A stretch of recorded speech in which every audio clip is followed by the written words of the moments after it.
Hi everyone. Let me just confirm that the stream is working because this is the first time I ever streamed.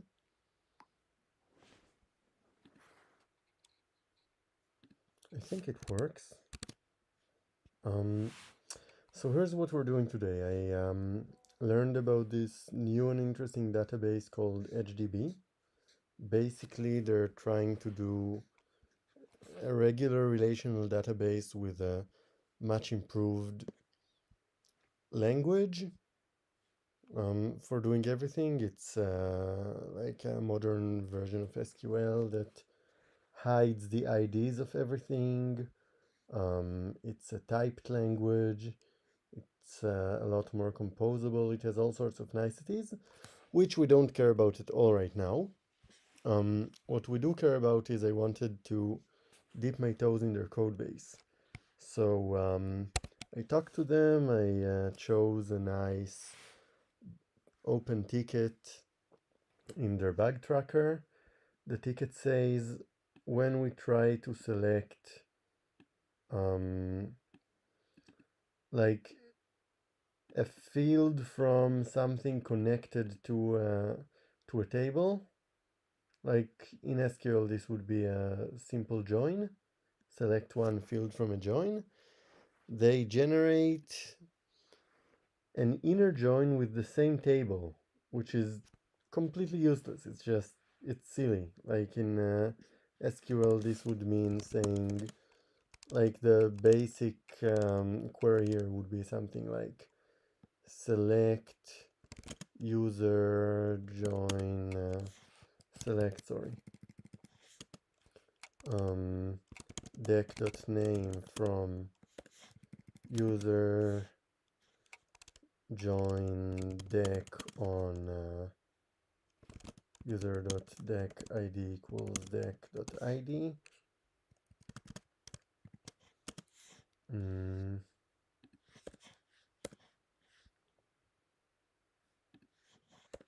Yeah, that's basically it. And what their codegen does is it adds this like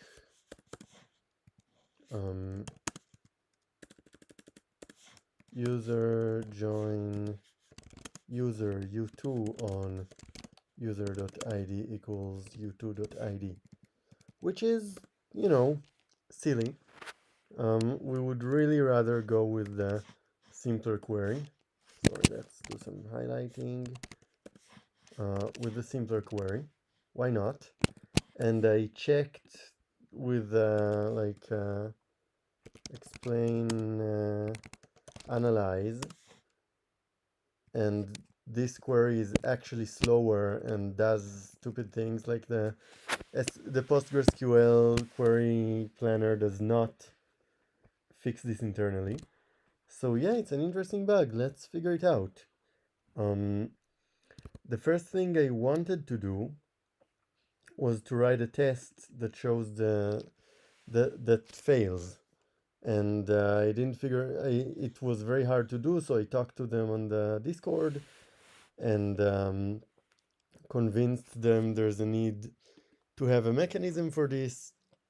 So the guy who wrote the code wrote this test for me, created this mechanism for writing this kind of test, and now we have a failing test. The next step would be to run this test.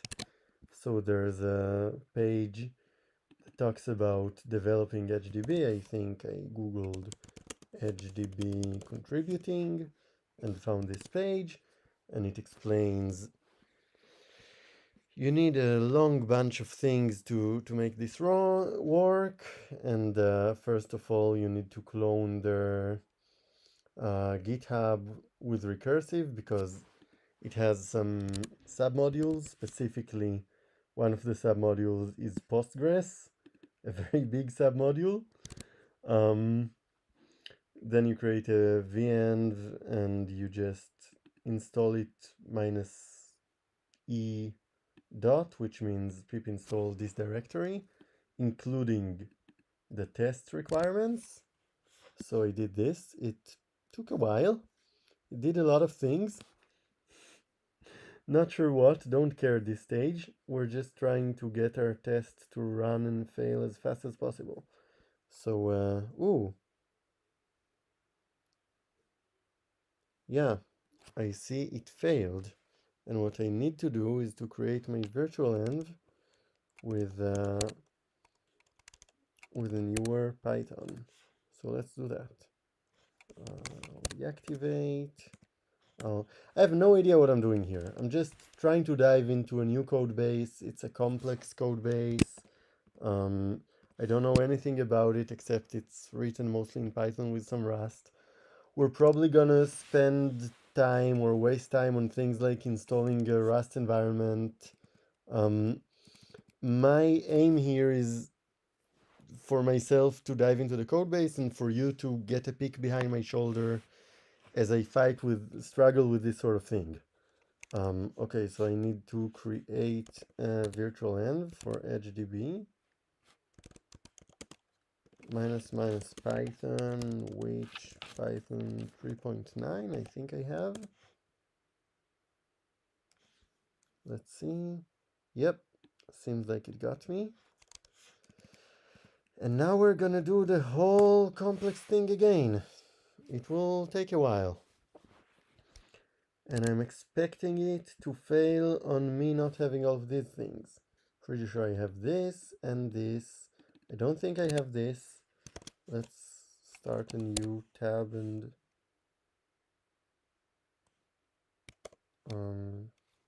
what's that?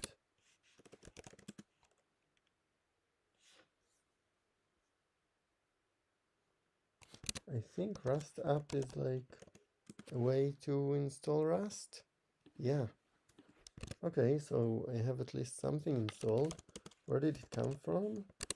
I'm gonna guess, yeah, homebrew. So I installed this, intending to install Rust. I just never got around to installing Rust, maybe?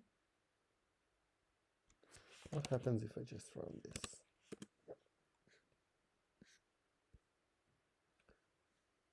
This will install Rust. Great. I want to install Rust. To install all of these things,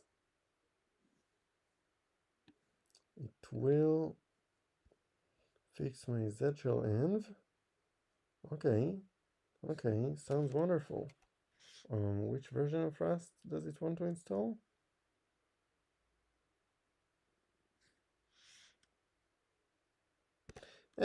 Who cares? They know better than me. The stable version, apparently. So what's happening here? Installing MyPy. Why is it downloading things? Didn't it download the same things yesterday? Maybe there's just a new version of...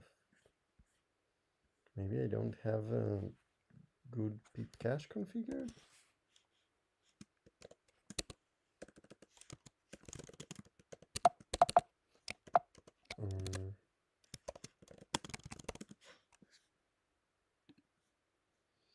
I really want to have a pip cache configured.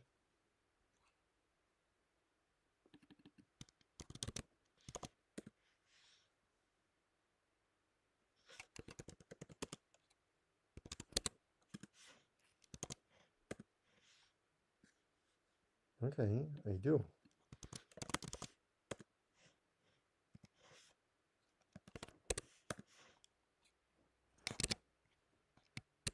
Probably some libraries were released, or maybe... Oh yeah, all the things that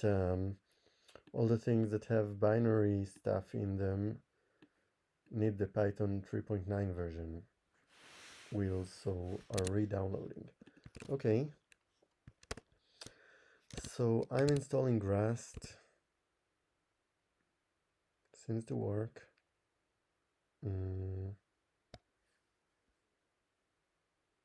Down very slowly though.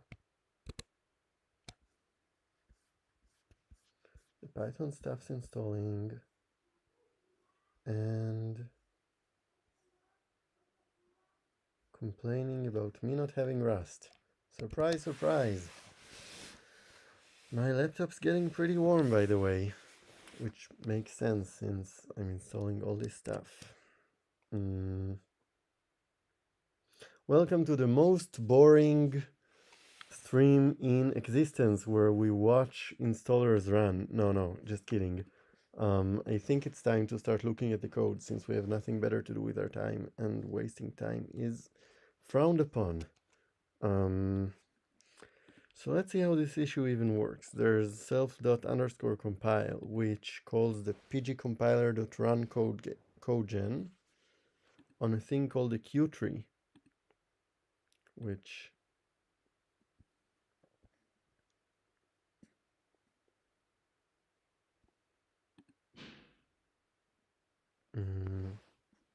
all right, there's a parser.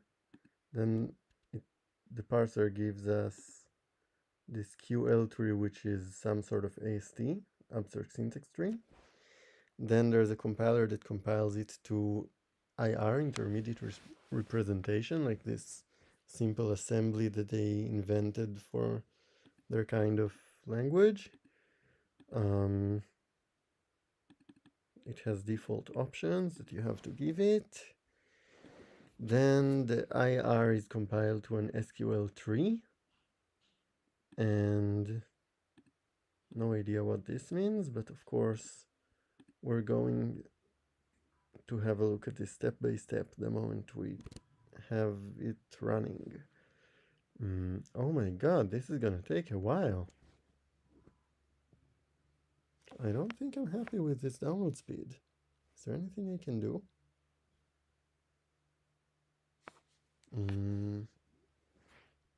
Like, is this supposed to be so slow? Oh well, we'll have to just read some code in the meantime. So we do all of this and it compiles to native SQL, and then that gives us some sort of SQL tree, which the PG compiler compiles into actual SQL.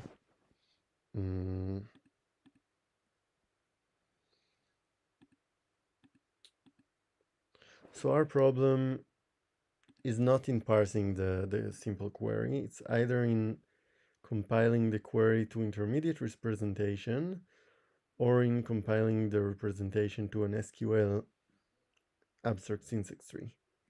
One of these is where a problem will be. Let's remember, we want this query, but we got this query.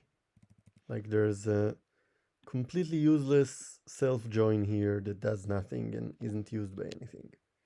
And we need to figure out who adds it and why, and make him not add it, or alternatively to add like an optimization step that notices it and deletes it. Not sure which is better. Okay, so we can look at this and we can look at this. Oh, they're in the same file. Are they? This is in the PGSQL compiler, and this is in the... No, they're not in the same file. Just Visual Studio Code is being stupid and overwriting my window. These are the two functions we're going to have to look at. Now we can read them, but I more or less know what to expect. Like, compilers are the most repetitive code you've ever seen. There's a bunch of representations and they move from one representation to the other, and the representations are hopefully so similar to each other that each step like that is silly. Like, doesn't do anything difficult. Still downloading Rust. Which means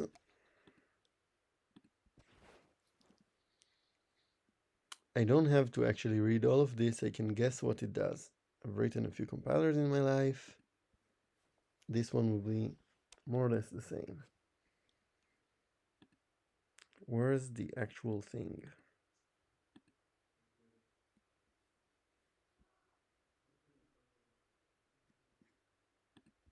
Do we know this is a select?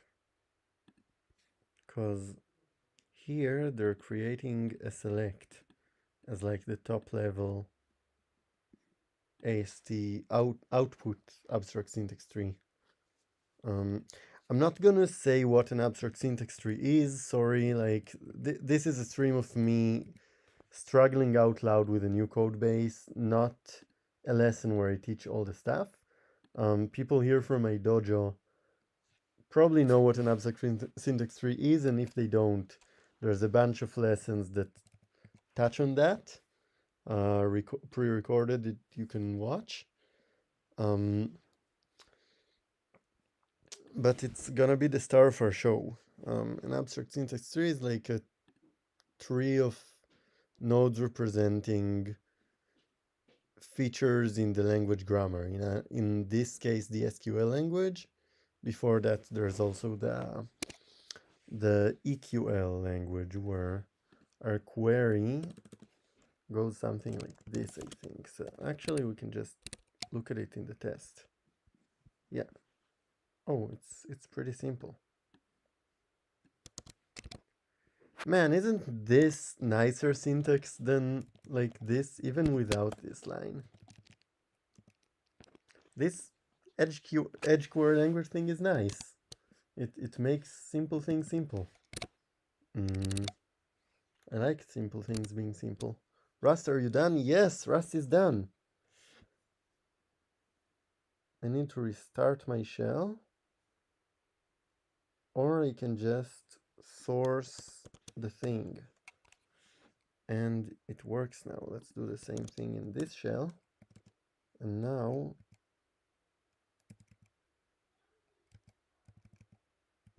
pip install should work. Hopefully it doesn't redo everything we just did. Hopefully it's just skipping a bunch of things here. Many requirements already satisfied, as I hoped. And pretty sure this is where it failed before. Great. It was failing in EdgeDB server. It's now running EdgeDB server. Wonderful. Okay, so this is the top level select statement in the AST, and I have no idea why they know it's a select and not, for example, an insert. But the whole file doesn't deal with inserts at all. DML means data modification language. Okay, so there's different, or at least this is just me being curious and wasting my time, like not wasting my time, using my time until everything is installed to get a taste of different parts of the code base. So I was surprised that the function we were looking at only dealt with select statements, and I'm trying to understand, wait, who deals with insert statements? So this guy called compile insert statements called this initDML thing.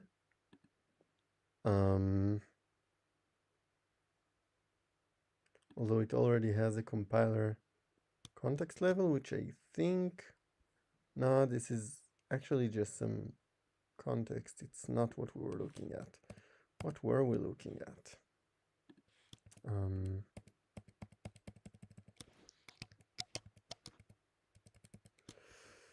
do I go back? How do I go back? I was looking at the compile IR to SQL tree sitting under init in the PGSQL thing. So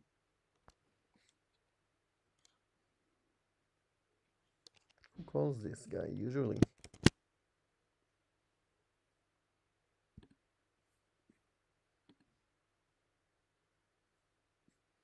Compile IR to SQL calls it. And who calls this other thing? The compile insert statement. Nobody calls it? No, come on. Oh, there's some... Oh, nice. So they have like this automatic table that says for a select statement IRAST object, you need to call this function. For an insert statement IRAST object, you need to call this function, etc., etc. And it's automatically managed. Okay, this makes sense. Is this installed? Is this running well? We're still in EdgeDB server. Which makes sense. I heard Rust takes forever to compile things. Let me just look at my phone and see if people like this stream.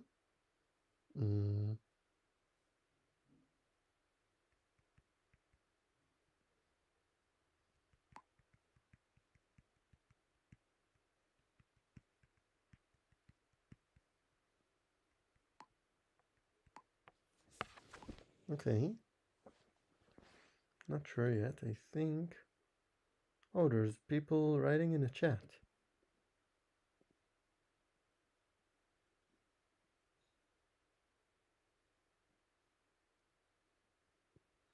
And they're saying the internet is really slow.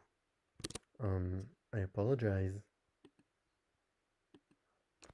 I'm not streaming from home, so I don't want to spend too much energy on on setup.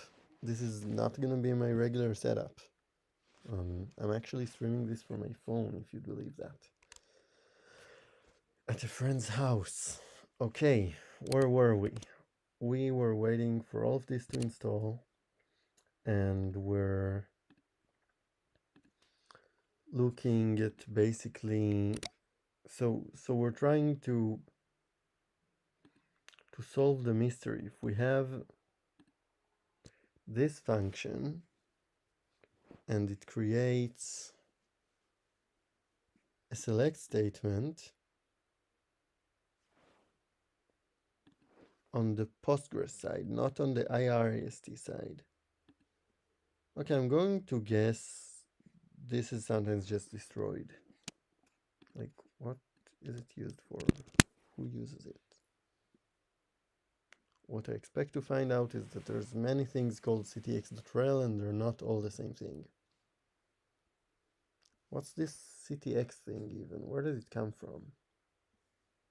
Did we create it? Context compiler context level. Do you have any documentation? No.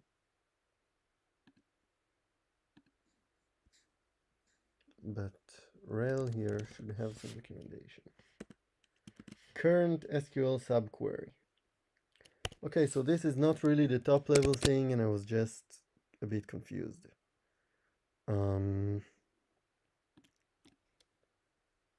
Back here.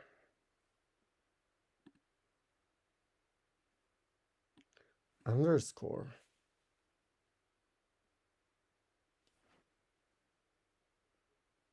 No, they really mean they're ignoring, like they're building this and then ignoring it. Maybe it's like a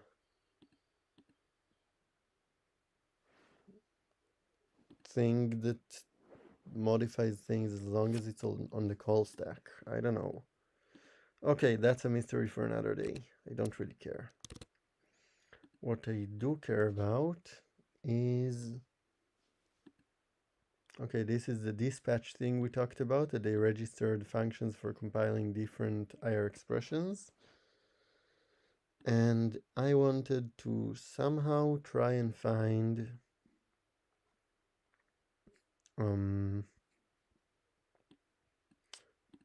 who compiles this.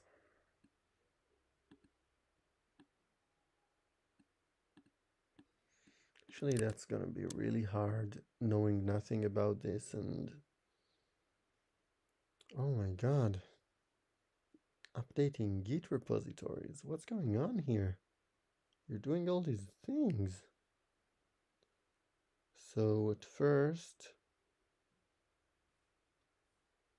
it's called setup.py.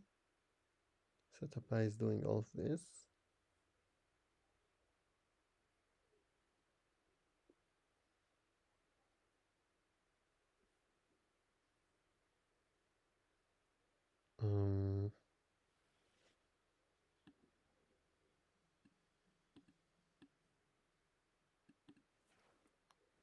It's downloading from GitHub a bunch of Rust repositories,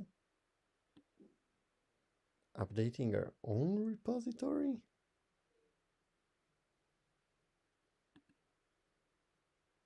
Like, why would it download this from Git? Maybe they need a non-standard version? I don't know. Maybe this is how Rust package management works? I have no idea and no will to find out. Let's see if we have anything on the chat. Maybe I should like have the chat.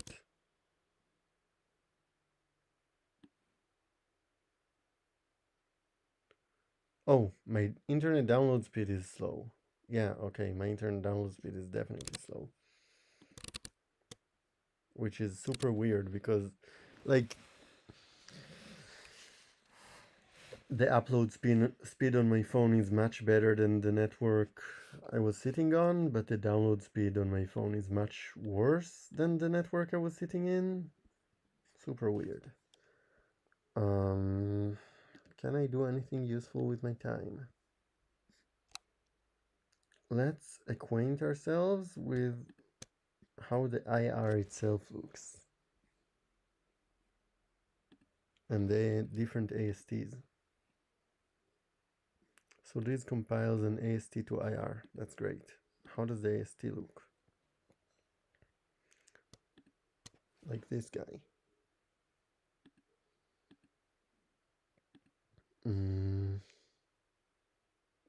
An AST node. Again, this is a tree of syntax, like of language syntax. I'm expecting for our query an AST that looks like select, and under it there's dot first operation, like first operator user, second operator. Actually, first operator is another dot between user, between user and deck. Let's remove all these, they're just confusing.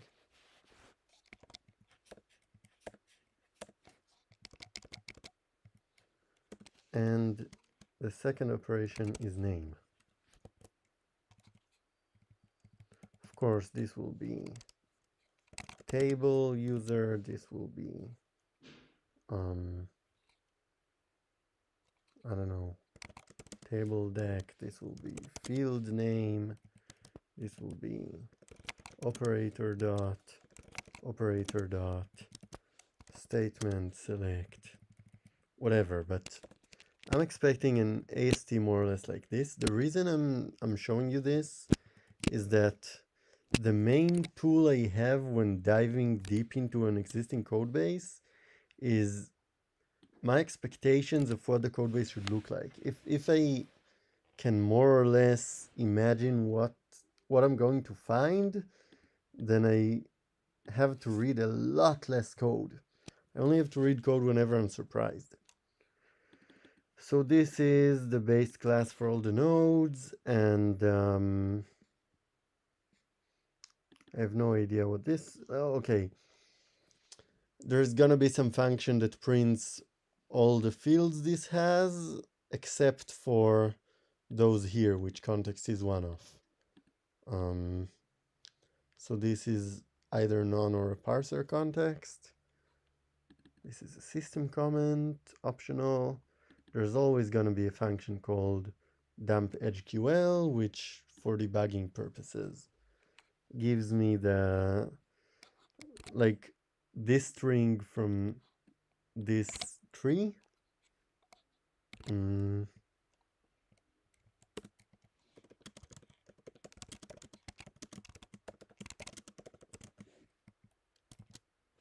Parses.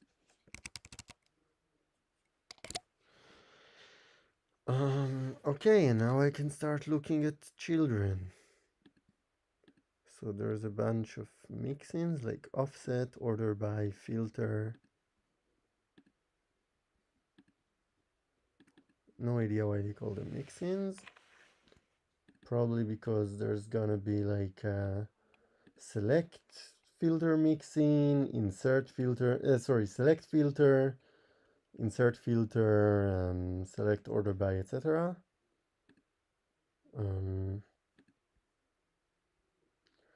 Okay, but show me the actual things. So select query. Cool. It's a query. A query is a statement. A statement is a command. A command is a base that has aliases. A list of either alias expression or module alias declaration. Okay. So there's a thing called a command. A statement is a kind of command. A query is a kind of statement, and a select query is a kind of query. What other kinds of queries do we have?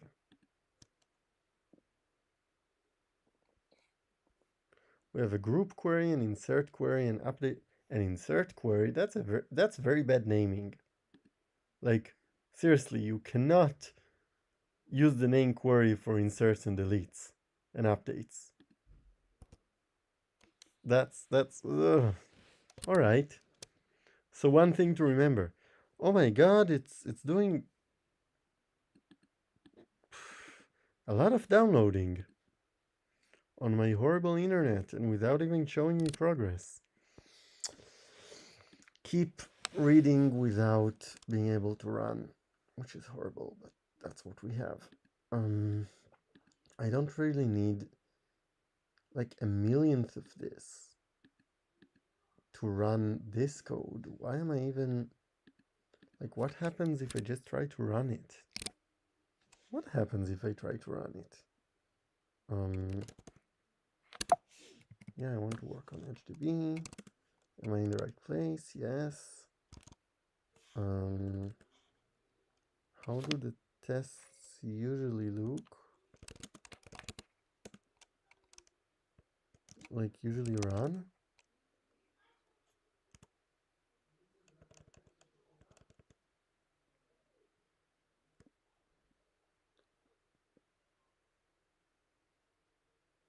Test dependencies. So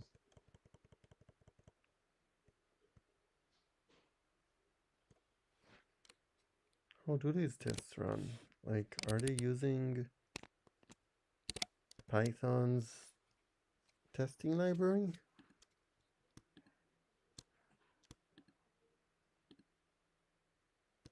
Unitest test case, yeah. So we're just running things with Unitest test case. And what's the command for running tests?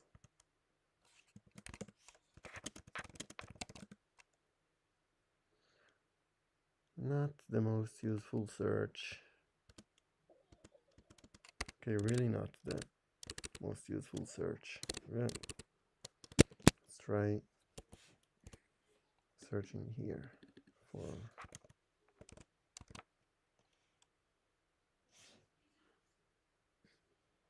this is in the Postgres.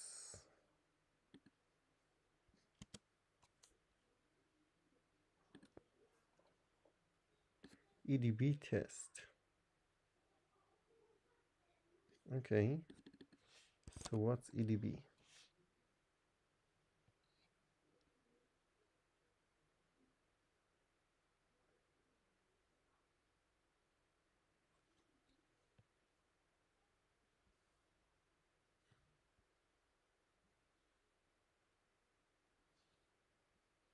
I'm looking for a tool called EDB. Where is the source for this tool?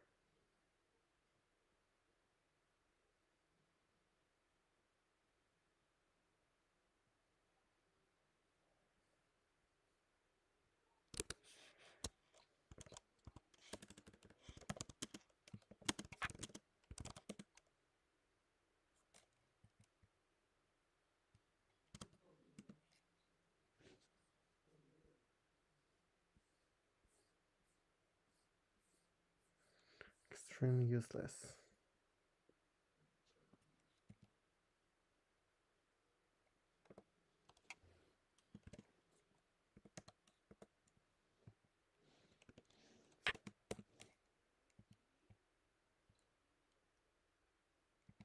I was looking for...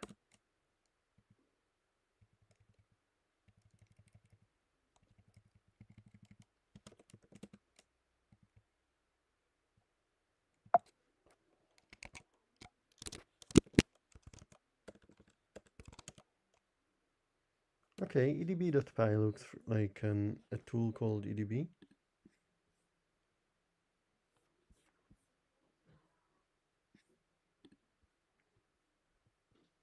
It has commands and stuff.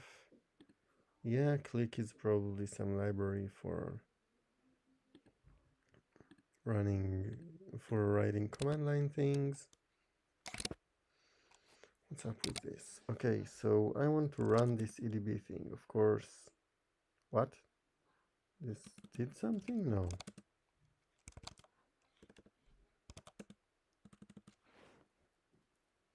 It did something the first time. Because there's a subdirectory called edb, and for some reason my shell thinks if I write the name of a subdirectory, I wanted to change directories into that. No, of course I don't. Where was this edb.py thing? It's under tools.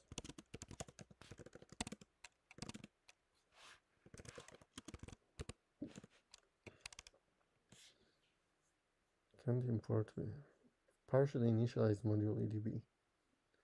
Yeah, they are smart. They noticed we're still installing this thing. But it's taking forever.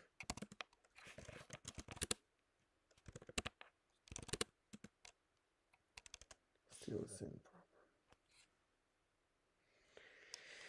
It is taking forever.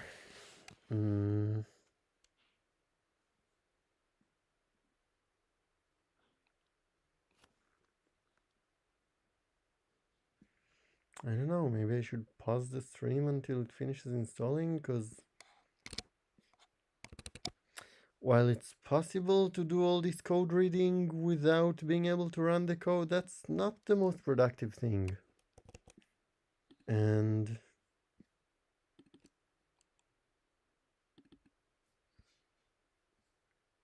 I'm learning something from it, but like it's not good practice. Probably if this were a real life project, I would just go make myself some tea, figure out how I can get faster internet, work on another project for a while, or like answer some emails or something.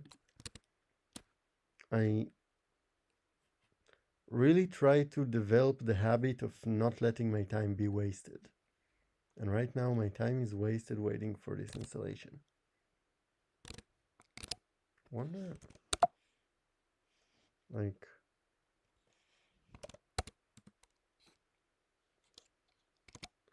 what I actually want to know is how fast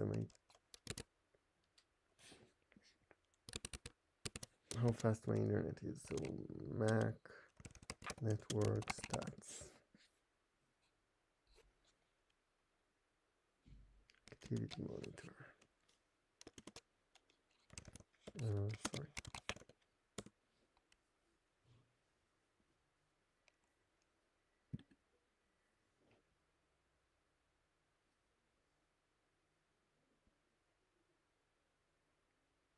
Received bytes.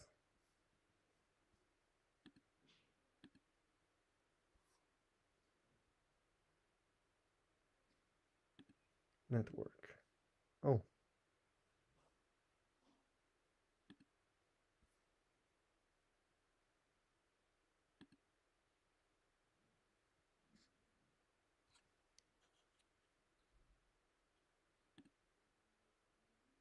Why is Postgres even here?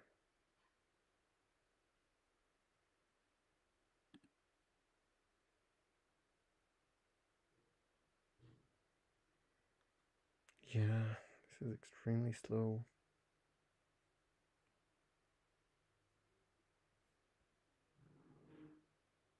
No, this is not okay.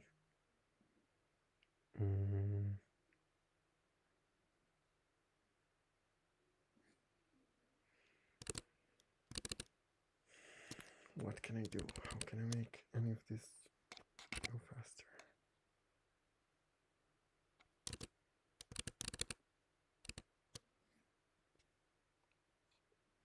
It's cargo. It's like not even a process I know how to work with. Cargo is like the Rust peep.